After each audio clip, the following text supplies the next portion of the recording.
ክርስቶስ ተንሥአ እሙታን አሰሮ ለሰይጣን ሰላም ኮነ። ክቡር አባታችን የየካ ደብረ ሳህል ቅዱስ ሚካኤል ዋና አስተዳዳሪ፣ ክቡራን አባቶቻችን ሊቃውንተ ቤተ ክርስቲያን፣ አበው መነኮሳት፣ አባቶች ካህናት፣ ወንድሞች ዲያቆናት፣ ሊቃውንተ ቤተ ክርስቲያን እንደየማዕረጋችሁ በዕለቱ ተገኝታችሁ በዝማሬ ቅድስት ቤተ ክርስቲያንን የምታገለግሉ መዘምራን የሆናችሁ ሁላችሁ ምእመናን ምእመናት በወደደን ባከበረን በአምላካችን ፍጹም ሰላም እንደምን አመሻችሁ፣ እንደምን አመሻችሁ፣ እንደምን ዋላችሁ። በቸርነቱ በምሕረቱ በእድሜያችን ላይ ይህችን ሰዓት ጨምሮ በፊቱ ያሳየነውን የእምነት ማነስ የምግባር ጉድለት አምላካችን ይቅር ብሎ ለዚች ሰዓት ለዚች ደቂቃ በሰላም በፍቅር በጤና ጠብቆ ስላደረሰን ስሙ የተመሰገነ ይሁን። አምላካችን ቅዱስ እግዚአብሔር በቀሪዋ የትምህርት ጊዜያችን በመካከላችንም ተገኝቶ እንዲያስተምረን፣ እንዲመክረን፣ እንዲገስጸን ከምንም በላይ ቅዱስ ቃሉን መስማት የምንድንችል አይነ ልቡናችንን እንዲያበራልን የተዘጋጀ ሕሊና እንዲሰጠን የእርሱ ቅዱስ ፈቃድ ይሁንልን። እንደ እግዚአብሔር ቅዱስ ፈቃድ ባለችን አጭር ደቂቃ በተሰባሰብንበትም ዓላማ ምክንያት አድርገን እንደ እግዚአብሔር ቅዱስ ፈቃድ መዝሙረ ዳዊት መዝሙር 22 በቅንፍ 23ም ጭምር ላይ ተጽፎ በሚገኝ የመጽሐፍ ቅዱስ ክፍለ ምንባብ መነሻነት እንማራለን። ሁላችሁም ይህንን ቅዱስ ቃል ጥቅሱን እና ቁጥሩን አትወቁት እንጂ ቃሉን ግን በየዕለት ተዕለት ሕይወታችሁ ላይ ተጽፎም እናንተም ጭምር ደግሞ ተናገራችሁትም ስለምታውቁ አብረን እንነዋለን። እስቲ እግዚአብሔር በሉ እንጂ እረኛዬ ነው የሚያሳጣኝ የለም። እስኪ ድገሙት። እግዚአብሔር እረኛዬ ነው የሚያሳጣኝ የለም። እስኪ ሶስተኛ ድገሙት። እግዚአብሔር ምኔ ነው ምን የሚያረገኝ የለም። በዚህ ኃይለ ቃል በዚህ ተጽፎ በሚገኝ በመዝሙር ቃል መነሻነት እንደ እግዚአብሔር ቅዱስ ፈቃድ በቸርነቱ እንማራለን። እንዲያስተምረን፣ እንዲመክረን፣ እንዲገስጸን የእርሱ ቅዱስ ፈቃድ ይሁንልን። እንደ ቅድስት ቤተ ክርስቲያናችን አስተምህሮ የአብይ ጾምን ጨርሰን በዓለ ትንሣኤን ማክበር ከጀመርን ዛሬ እሁድ 6ኛ ሳምንታችን ነው። በዚህ በ6ኛ ሳምንታችን ልክ እንዳለፉት ሳምንታት ሁሉ ቅድስት ቤተ ክርስቲያናችን የጌታችን የመድኃኒታችን ኢየሱስ ክርስቶስን ከሙታን መካከል መነሳት በማሰብ ሳምንታቱን ራሳቸውን ችለው የሚነበቡ ራሳቸውን ችለው የምታስተምራቸው መሰረታዊ ትምህርቶች አሏት። እንደምታውቁት ከጌታችን ከኢየሱስ ክርስቶስ ትንሣኤ ቀጥሎ ያለው ሳምንት ዳግም ትንሣኤ ብለን ያከበር ነው አይደለም? ከዛም በኋላ ያሉት ሳምንታትን እያንዳንዱ ሳምንት ላይ ስለ ጌታችን ስለ ኢየሱስ ክርስቶስ ትንሣኤ የሚያያዙ ርዕሰ ጉዳዮች እየተነሱም ተምረናል።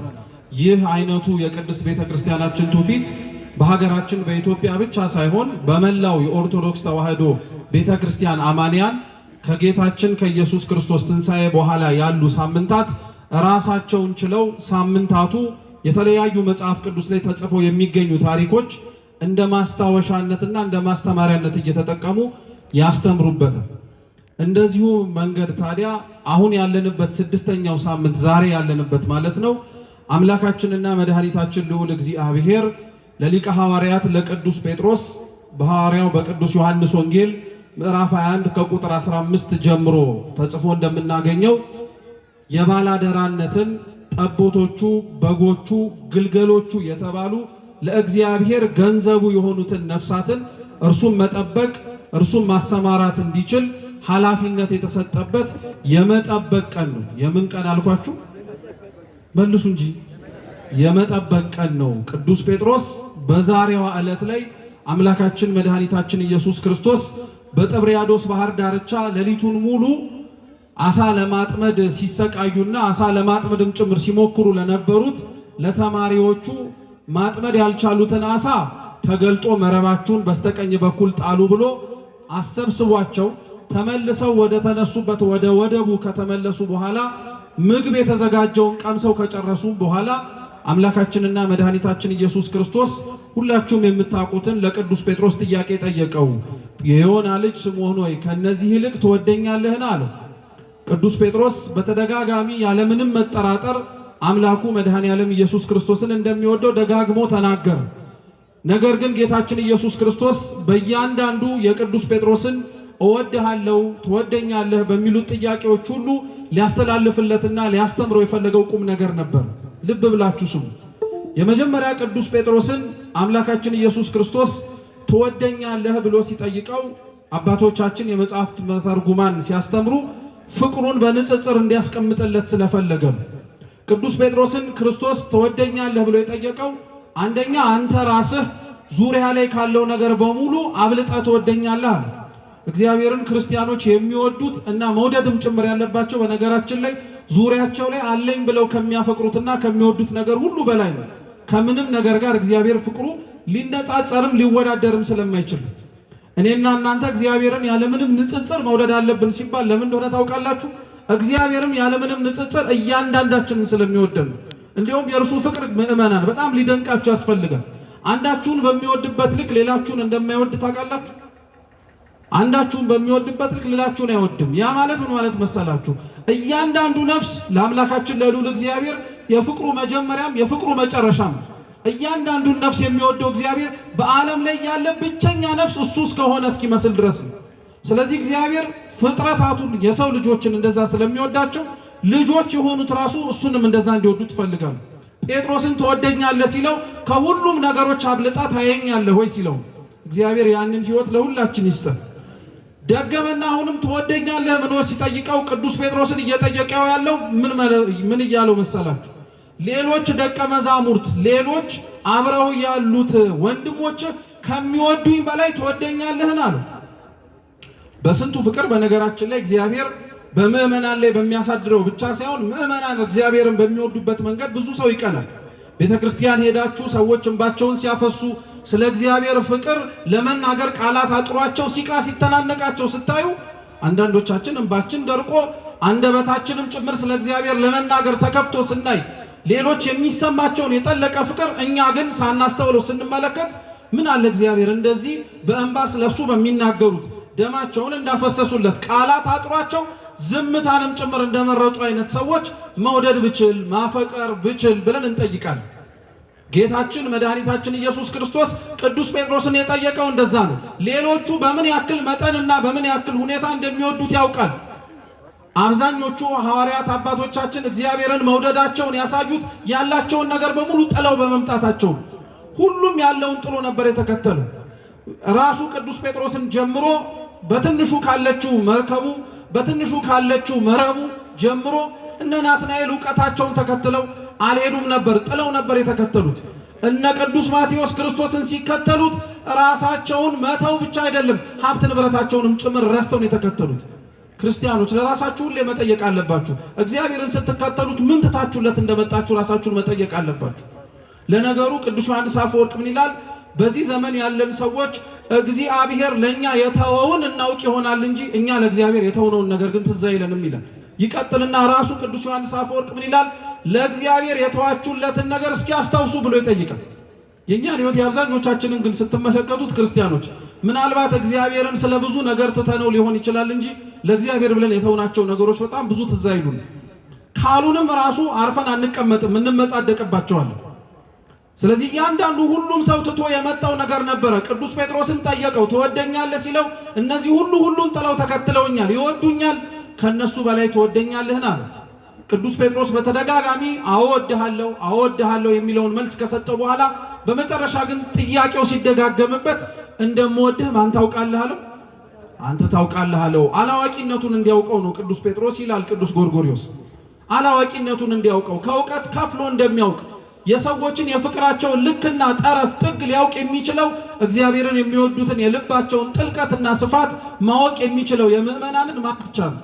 እግዚአብሔር ብቻ ነው። እናንተ እግዚአብሔር እንዴት እንደምትወዱት የሚያውቀው ማን ብቻ ነው? እግዚአብሔር ብቻ ነው። ምን ልታረጉለት እንደምትችሉ እስከ ምን ደረጃ ጥግ ድረስ ልትሄዱለት እንደምትችሉ የሚያውቀው እግዚአብሔር ብቻ ነው። ቅዱስ ጴጥሮስ ግን በስጋዊ አስተሳሰቡ እስከ መጨረሻው ድረስ እንደሚወደው አጽንኦት ሰጥቶ ሲናገር ጥያቄው ሲደጋገምበት ማስተዋል ወደ ልቡ ተመልሶ ሲመጣ ግን ምን ብሎ ተናገረ? እንደምወድህ ማን ታውቃለህ? አንተ ታውቃለህ አለው። እና እንደሚወደው እርሱ ያወቀ አምላካችን ልዑል እግዚአብሔር ታዲያ ቅዱስ ጴጥሮስን ሁሉን ነገር ትቶ ሲመጣ የሾመው ሹመት እረኝነት ነው። እስኪ እረኝነት በሉ። እረኛ አድርጎ ነው የሾመው። መቼም በግ ጠብቅ፣ ግልገል ጠብቅ፣ ጠቦት አሰማራ የሚሉት እነዚህ ሶስቱም ቃላቶች ከበጋ ከጠቦት ጋር ከግልገል ጋር የሚውል ማን ነው? እንዴት ዋላችሁ? የሚውል ማን ነው? እረኛ ነው። ያንን ሁሉ ጥሎ ለመጣው ቅዱስ ጴጥሮስ አደራ ሰጥቶት ትልቅ ማዕረግና ስልጣን የሾመው ምንድነው ተብላችሁ ብትጠየቁ እረኝነት ነው። የቅዱስ ጴጥሮስ እረኝነት ግን እኛ እንደምናውቀውና ሌሎችም ሰዎችም ጭምር እንደሚጠብቁት አይነት እረኝነት አልነበረም። ክርስቶስ በበጎቹ በጠቦቶቹና በግልገሎቹ ላይ ሾሜሃለሁ ሲለው ምድራውያን በጎች እንደሚጠበቁ ምድራውያን በጎችንም እንደሚጠብቁ እንደረኞች አልነበረም። በጎች፣ ጠቦቶች፣ ግልገሎች ተብለው የተጠቀሱት ምዕመናን እኛ ነው። በእኛ ላይ ነው እግዚአብሔር አምላክ የሾመው። በእኛ ላይ ነው ማዘዝን መናዘዝን እንዲችል ስልጣንን የሰጠው። ዛሬም ድረስ በእኛ ላይ ማዘዝን መናዘዝን ስልጣን ሰጥቶ ከኛ ከመካከላችን ዘወትር እንዳለ እግዚአብሔር የምናውቀው ልክ እንደ ቅዱስ ጴጥሮስ የሰጠውን እረኝነት በሰጣቸው በአባቶቻችን ካህናት ቤተ ክርስቲያንን ጌታችን ኢየሱስ ክርስቶስ ከእርገቱ በፊት ለሶስት ነገር አሳልፎ እንደሰጣት ማወቅ አለባችሁ። መጀመሪያ የመሰረታትን በደሙም ጭምር የዋጃትን ቅዱስ ቤተ ክርስቲያን እግዚአብሔር አምላክ አደራ አድርጎ አሳልፎ የሰጠው ለቅዱስ ሥጋውና ለክቡር ደሙ ነው። እየሰማችሁ ነው? ለማንና ለማ? ኧረ መልሱ። ለማንና ለማ? ለቅዱስ ሥጋውና ለክቡር ደሙ ቤተ ክርስቲያን ውስጥ እግዚአብሔር እንዳለ የምታውቁት እስካሁን ድረስ ጥሎን እንዳልሄደ አምላካችን የምትረዱት ትላንትና የሰጠው ቅዱስ ሥጋና ክቡር ደም ዛሬም ጭምር ምን ሲደረግ ስለምታዩት ሲዘጋጅ ሲሰጥ ምእመናን ሲቆርቡ ስለምንመለከቱ።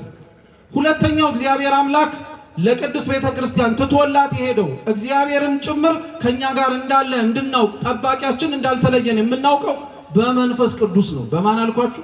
በመንፈስ ቅዱስ ነው። ዛሬም ድረስ ቅዱስ ቤተ ክርስቲያን የመንፈስ ቅዱስ ሙቀት አልተለያትም።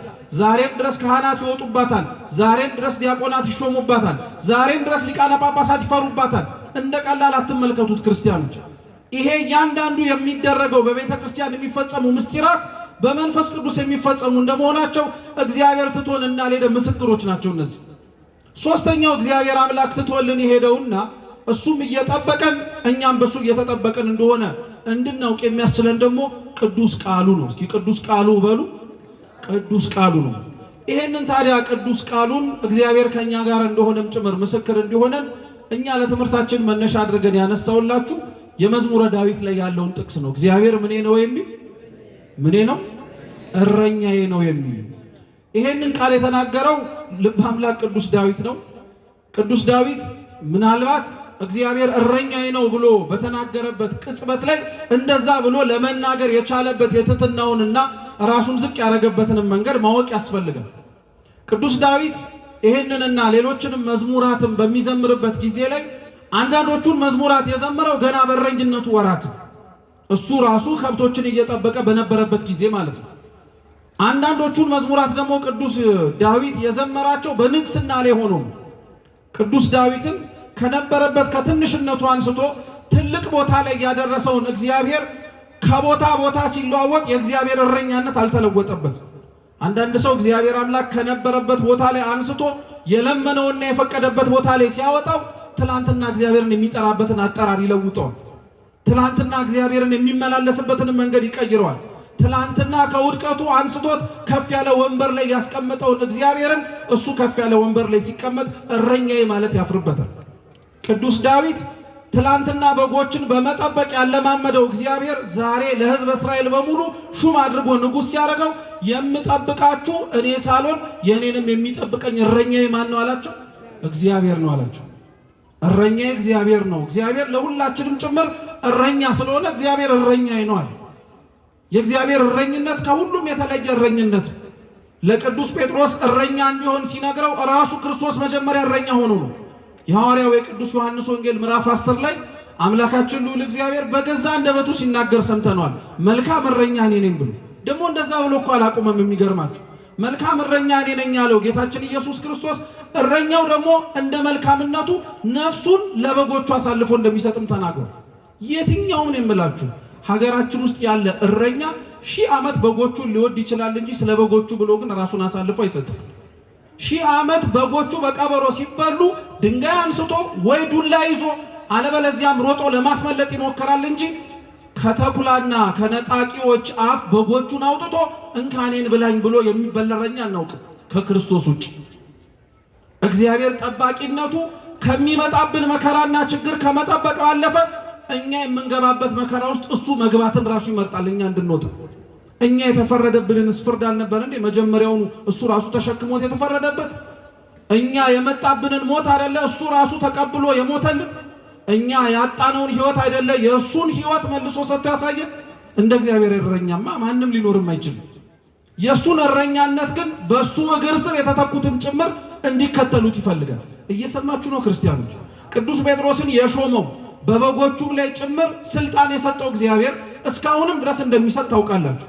ለምን ይመስላችኋል ክርስቲያኖች? እስካሁን ድረስ ቅዱስ ጴጥሮስ የተሾመውን ሹመት ቤተክርስቲያን የምትሾመው፣ እስካሁን ድረስ ካህናትን የምትሾመው፣ እስካሁን ድረስ ዲያቆናትን የምትሾመው እንደ ቀላል እንዳትመለከቱት ልብ ብላችሁ ስሙ። ቤተክርስቲያን ካህናትን የምትሾመው፣ ዲያቆናትን የምትሾመው፣ ለመንጋው ጠባቂ የሚሆኑ ሊቃነ ጳጳሳትን የምትሾመው የጳጳሳትን ቁጥር ለመጨመር፣ የካህናትን ቁጥር ለመጨመር፣ የዲያቆናትን ቁጥር ለመጨመር አይደለም። ይሄን ልብ ብላችሁ ወቁ ክርስቲያኖች። ከብዙ ጳጳሳት ቤተክርስቲያኑ ያንን ሁሉ ጳጳስ የምትሾመው ምናልባት ከነሱ ውስጥ ቅዱስ ጴጥሮስ ከተገኘ ተብሎ ነው።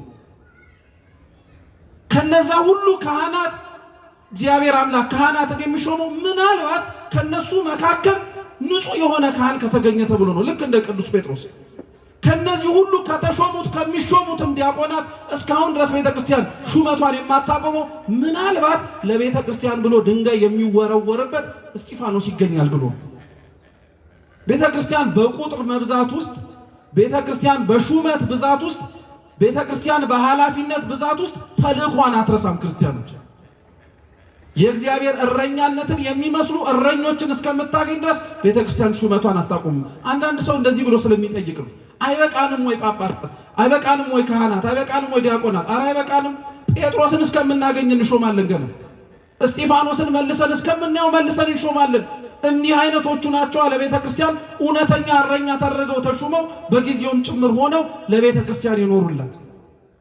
ስለዚህ ራሱ እግዚአብሔር እረኝነትን አሳየው፣ እንዴት መጠበቅ እንዳለበትም ጭምር ያስተማረው ለልብ አምላክ ለቅዱስ ዳዊት እንዴት እንደሆነ ስለሚያውቀው ጠባቂነቱ በሱ ውስጥ ያለ ራሱ በስጋ የሚያዩት ዳዊት ብቻ የሚጠብቃቸው ሳይሆን በዳዊት ላይ አድሮ ህዝቡን የሚመራ በዳዊት ላይ አድሮ ህዝቡን የሚያስተዳድር እግዚአብሔር እንደሆነ ስላወቀ እግዚአብሔር እረኛዬ ነው አለ።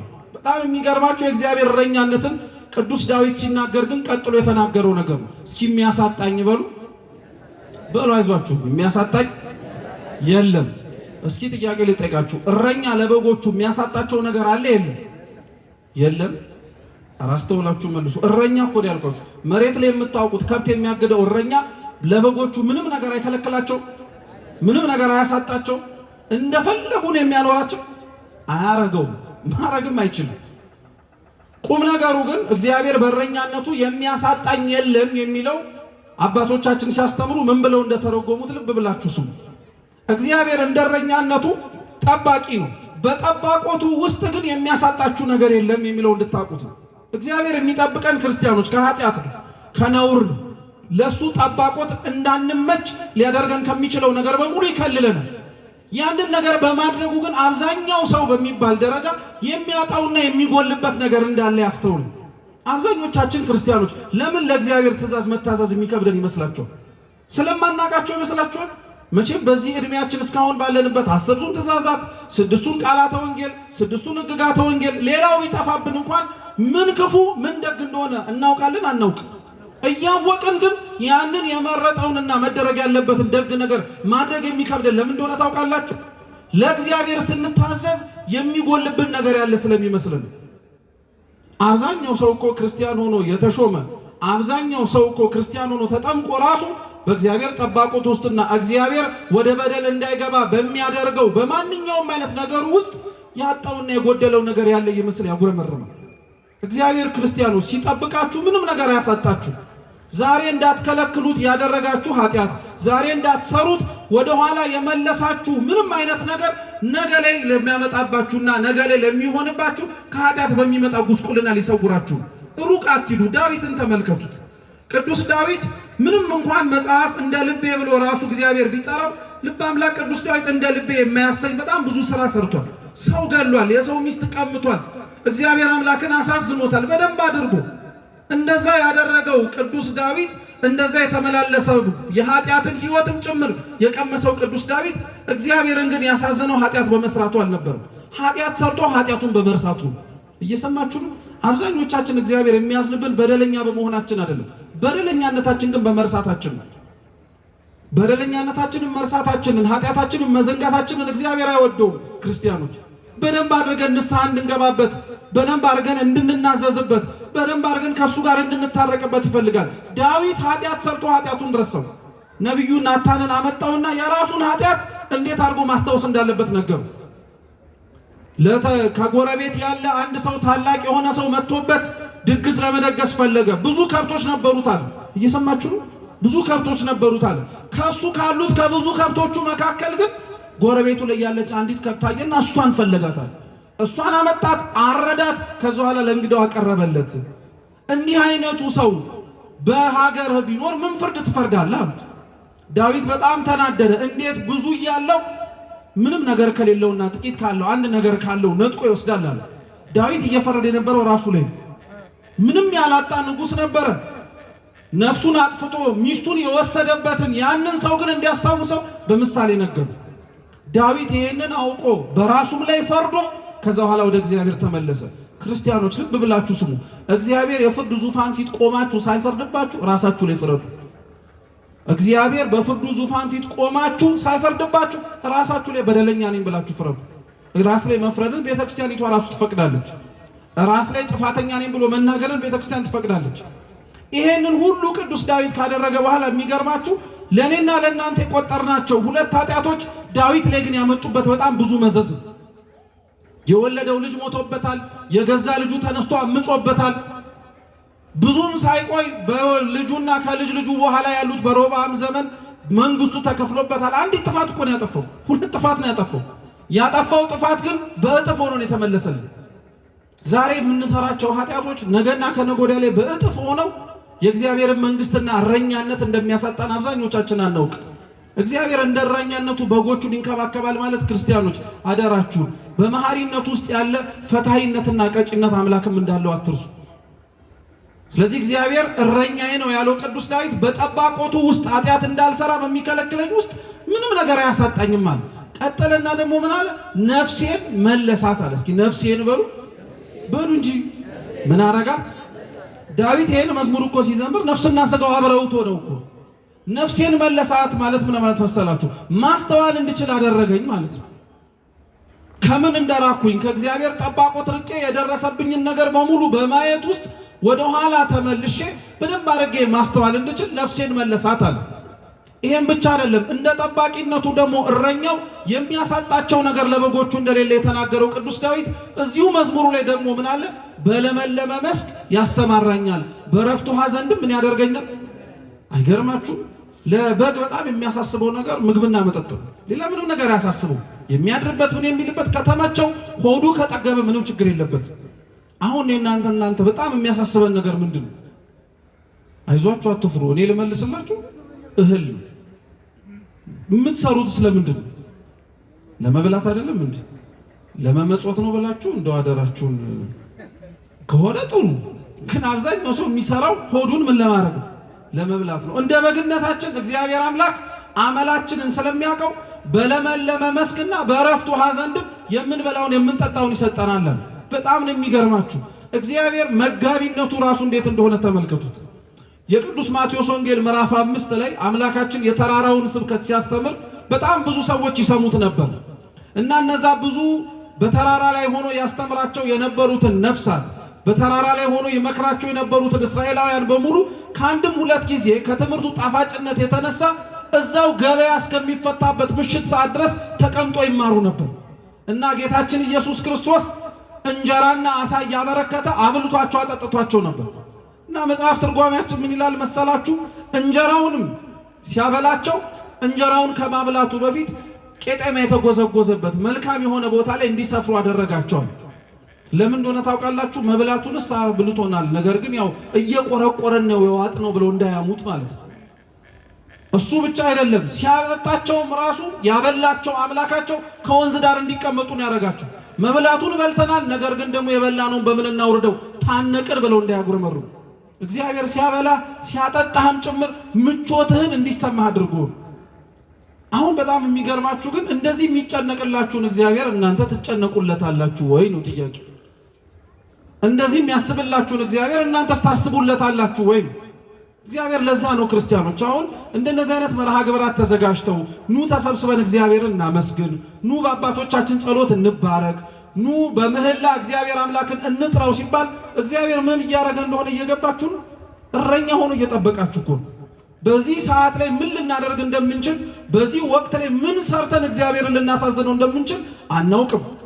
በእርግጠኝነት ግን በእግዚአብሔር ቤት በዚህ ሰዓትና በዚህ ቅጽበት በመገኘታችን እግዚአብሔር ከማናውቀው እርሱን ሰርተን ከምናሳዝነው ነገር ጠብቆናል። አልጠበቀን? ጠብቆናል። ምንም ጥርጥር የለው። ነፍሳችንንስ ማስተዋል እንድትችል አድርጓታል። አላደረጋት? አድርጓታል። አብልቶናል። አላበላን? አብልቶናል። አጠጥቶናል። የምናመሰግነው ምስጋና ተሰብስበን የምንዘምረው መዝሙር እኮ ክርስቲያኖች ተራ ዝማሬ እንዳይመስላችሁ ድምጻችንን አሰምተን ለሌላውም ጭምር የምንሰማበት የድምጽ ውድድርም ልኬት አይደለም ክርስቲያኖች። ይሄ የምንዘምረው መዝሙር እኮ በላይ በሰማያት ቅዱሳን መላእክት እያመሰገኑ እንጀራቸው የሆነ ምግባቸውን እኮ ነው። ይሄንን መዝሙር ስንዘምር እኮ ነፍሳችንም ጭምር እየጠገበች እንደሆነ ማስተዋል መቻል አለባችሁ። ስለዚህ በዚህች ቅጽበት በዚህች ሁኔታ ከምንሰራው ኃጢአት ጠብቆ እርሱን ልናሳዝነው ከምንችለው ነገር በሙሉ ሰውሮ እንበላው ዘንድ እንጠጣው ዘንድ ምስጋናውን ሰጥቶ ማስተዋል እንድንችል ነፍሳችንንም መልሶ የጠበቀን ማን ይመስገን? ማን ይመስገን? እግዚአብሔር ይመስገን። የሰማነውን በልቦናችን ሰሌዳ ይጻፍልን። የምንዘምረውን መዝሙር የምናቀርበውን ምስጋና አምላካችን በብሩህ ገጽ ከደመና በታች ሳያስቀር ይቀበልልን። እንደ ቸርነቱ በዚህ እንደተሰበሰብነው ከምንም በላይ ደግሞ በላይ በመንግስተ ሰማያት እንብል እንዳይመስላችሁ ቅዳሴው ላይ ተሰብስበን ለመቁረብ ያብቃን። ይሄ ሁሉ ምእመን ይሄ ሁሉ ክርስቲያን ተሰብስቦ ቤተክርስቲያናችንን ደስ የምትሰኘው እውነተኛ የሆነውን አማናዊም የሆነውን የጌታችን የመድኃኒታችን ኢየሱስ ክርስቶስ ቅዱስ ሥጋውን ክቡር ደሙን መቀበል ስንችል እንደሆነ ይታወቃልና ለዛ ክብር እንድንበቃ አምላካችን ሁሉ እግዚአብሔር ይፍቀድልን፣ ይርዳን። የሰማነውን በልቦናችን ሰሌዳ ይጻፍልን። በጎደለው በነጠበው በሊቃውንት በአባታችን የሚታረም ይሁን። ወስብሐት ለእግዚአብሔር።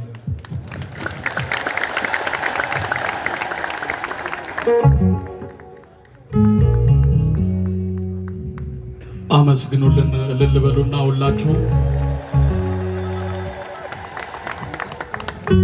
አንዴ